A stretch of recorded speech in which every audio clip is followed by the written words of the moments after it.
everyone, and welcome back to English with Lucy.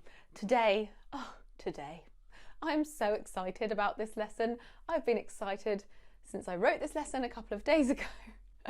Today, I am going to teach you 16 spiffing, old-fashioned British idioms that are going to make you sound oh so fancy. I think they make you sound really intelligent, educated and well-read when you say them. So learning them and saying them is no bad thing.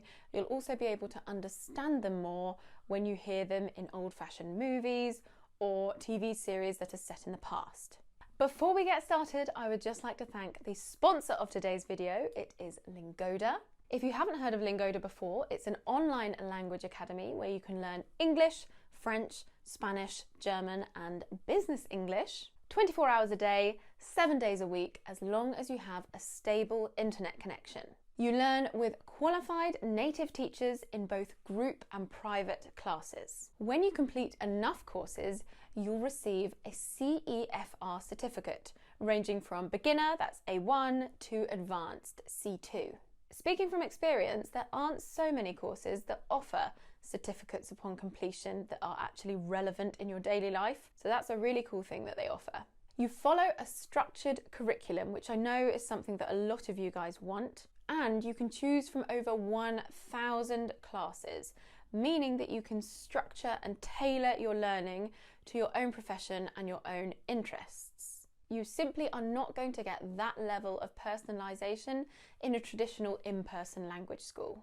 If you want to try before you buy, there is also the option of a free trial. Lingoda have given me a special offer to pass on to you. If you click on the link in the description box and sign up using my code LUCY9, you will get a 25% discount on all Lingoda packages for your first month. I have tried Lingoda myself. Many of you guys have tried Lingoda yourselves, and I have had such a positive experience and such positive feedback as well. I genuinely would not promote anything that I didn't think was really, really good for your wallet and for your brain. And Lingoda is both of those things. Right, let's get started with the lesson. Number one is a little birdie told me.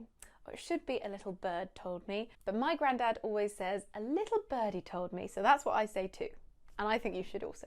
A little birdie told me means a secret informant has told me. Someone has told me something, but I don't want to say who that person is. I am protecting their identity.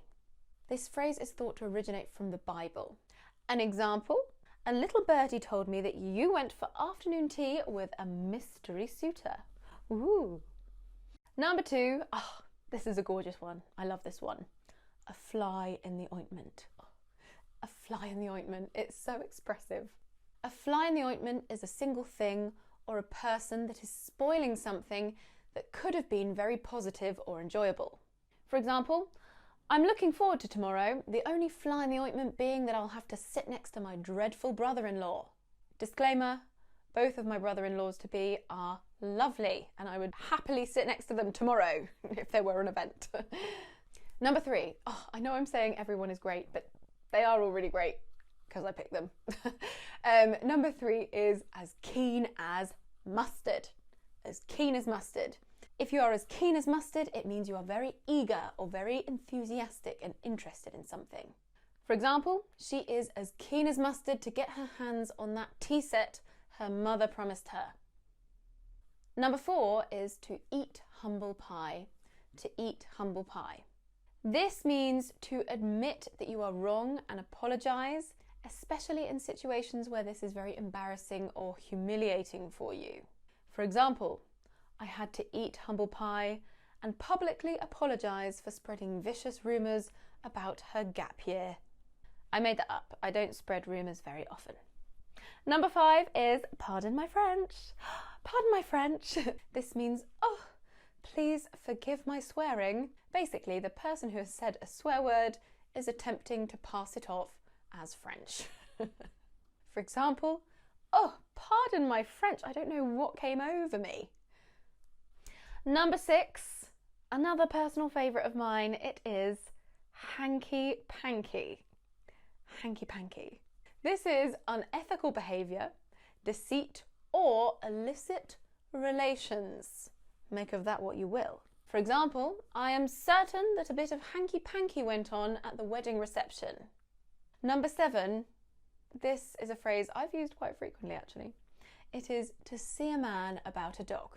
This is a phrase that is used to apologise for one's imminent departure or absence, especially if you're trying to conceal where you are going or what you're going to do. For example, I am so sorry that I'm going to miss the rest of this delightful christening. I have to go and see a man about a dog. This would be me expressing to my friend that I cannot spend another minute at this dreadful event and I must go and go for a drink or go out somewhere. Number 8 is neither here nor there. Neither here nor there. This means that's not relevant to the point, or it doesn't matter. For example, yes, it was our first date, but that's neither here nor there. Number 9, this is a phrase used by my grandma a lot, not because she sleeps loads, just it's something she's always said. To go for 40 winks is to go for a short sleep or a nap without actually saying it, because we're British and we don't like to say things directly. For example, I am just going to retire to the sitting room and go for 40 winks. It's not a sleep, it's 40 winks. Number 10 is to turn a blind eye. To turn a blind eye. This means to pretend not to have noticed something. For example, I saw her take the last scone, but I decided to turn a blind eye. Also, yes, I pronounced it as scone. If you think it's scone, you can go nuts in the comments section. I'm not willing to have an argument on this. It's scone in my family.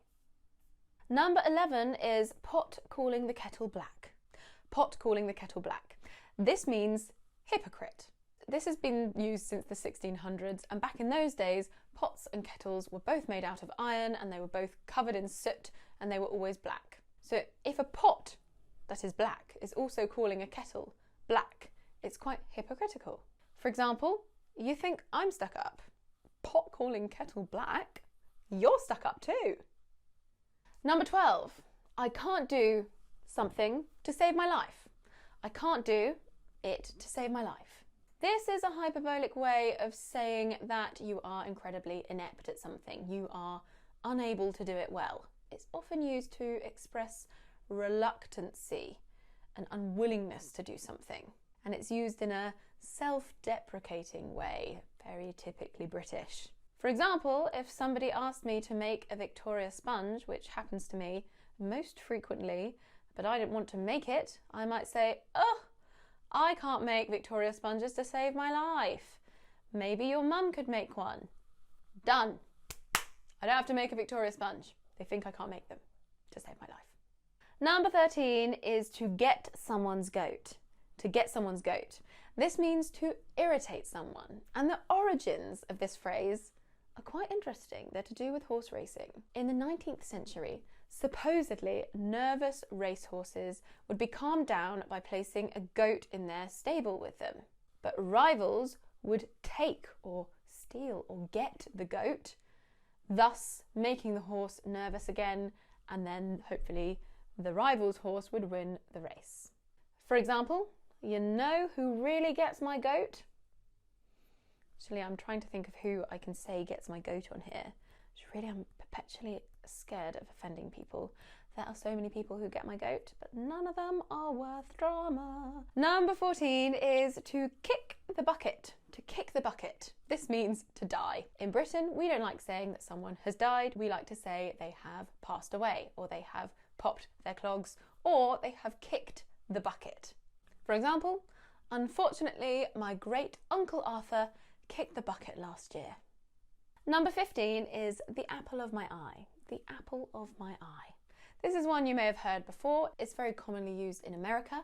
The apple of one's eye is something that one cherishes above all others. The phrase was used in A Midsummer's Night Dream, and it refers to a time when people thought that the pupil of the eye was a solid object, the actual apple of your eye. For example, my William is the apple of my eye. Oh, that's so romantic. I wonder if he'll see this. He claims to watch all of my videos. I don't ask him to, he claims to, but let's see if he notices.